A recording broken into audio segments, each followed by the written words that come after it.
अजून भक्कम होईल।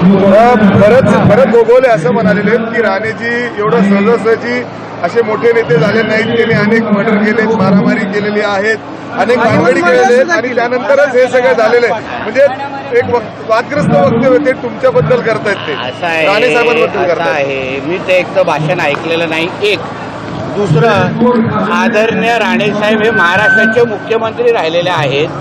असा कुठलाही पोलीस रेकॉर्ड त्यांच्या मर्डर केसचा नाही, कुठलाच पोलीस रेकॉर्ड नाही।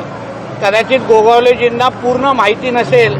आज संध्याकाळी चहा पाण्याच्या निमित्ताने माझ्या खांद्याला उभे असतील तर थोडी चहा त्यांना माझ्या वतीने देतो आणि त्यांच्या ज्ञानात थोडा भर टाकतो। ते असं बोलतात म्हणजे थेट म्हणजे राणे साहेबांबद्दल एक असं लक्षात त्यांचं म्हणणं आहे की त्यांचं असं म्हणणं आहे की तिथले नेते जे आहेत इतर त्यांना ते जमलं नाही, ते राणे साहेबांना जमलं। राणे साहेबांनी शिवसेना वाढवली, राणे साहेब शिवसेनेच्या प्रत्येक शिवसैनिकांच्या बरोबर राहिले म्हणून तर बाळासाहेबांनी त्यांना महाराष्ट्राचं मुख्यमंत्रीपद दिलं। आणि गोगावलेजी आणि सगळे त्यांचे जुने सहकारी आहेत। तळागाळातून शिवसैनिक म्हणून काम करत असताना सगळेजण एकत्र त्यांनी काम केलं, पण कदाचित त्यांना पूर्ण माहिती नसेल। काल आमच्या सिंधुदुर्गात आले होते अशी मला माहिती आहे।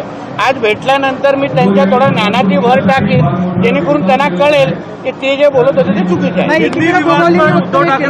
वैभव नाईक असं म्हटले की नाही, गोगावलेचे बोलले ते खरंच आहे। वैभव नाईक असं म्हणतात की गोगावले नाही खूप उशिरा। बघा, आमच्या राज्यात आमच्या देशात आपला देश डॉक्टर बाबासाहेब आंबेडकरांच्या संविधानाच्या अनुसार चालतो, बरोबर आहे। संविधानानुसार अशी कुठलीही मर्डर केस सन्मान्य राणे साहेबांवर नाही। हे राजकीय आरोप प्रत्यारोप आहेत, ते करत राहू शकतात।